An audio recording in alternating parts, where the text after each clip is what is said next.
कहते हैं भैया, क्या कहते हैं? बस्ती गया किनारा गया, दर्द दिल का सहारा गया। बस्ती गया किनारा गया, दर्द दिल का सहारा गया।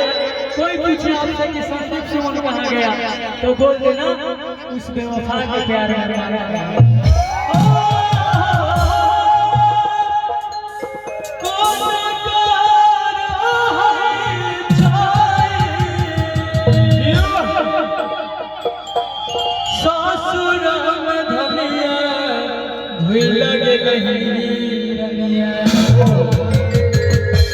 केकरा धोखा मिलल भाई? सब सवाल के धोखा मिलल। दू तरह के स्कूल होए, एगो स्कूल में पढ़ के डॉक्टर, इंजीनियर, प्रोफेसर बने, आ एगो स्कूल में एहन पढ़ायो रे जेमे कोई पास होए ना साथे जेना एक सेकंड। प्यार त एगो खेल छिए जेना होई छै जुआ, लग ले जीत छिए नहीं तो जिंदगी धुआं। एगो स्कूल होय छै जेमे केकरो प्यार सफल होय, एना सब एगो मैट्रिक होय जे पढ़ के डॉक्टर इंजीनियर बनै छै, ई पढ़ाई अलग भऽ गेल। त हम छी कोन पढ़ाई पढ़ले? कौन पढ़ाई? ई वाला जे लिखा पढ़ी करे वाला।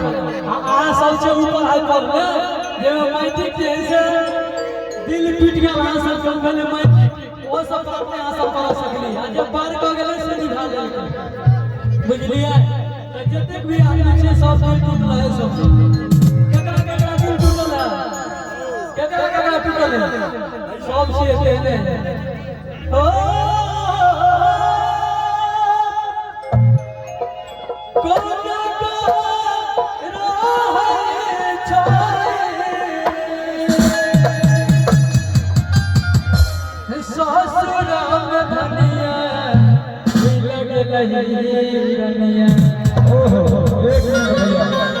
और जितने भी बलवानिया गांव से बनाते हैं हमारे से अपने सब बैठो, कार्यक्रम चलते रहते, अपने सब भोजन पाओ, अपने सब रिक्वेस्ट बैठो अपने सब।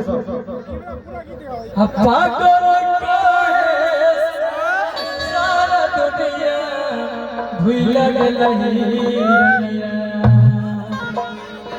पागल करे सारा दुनिया।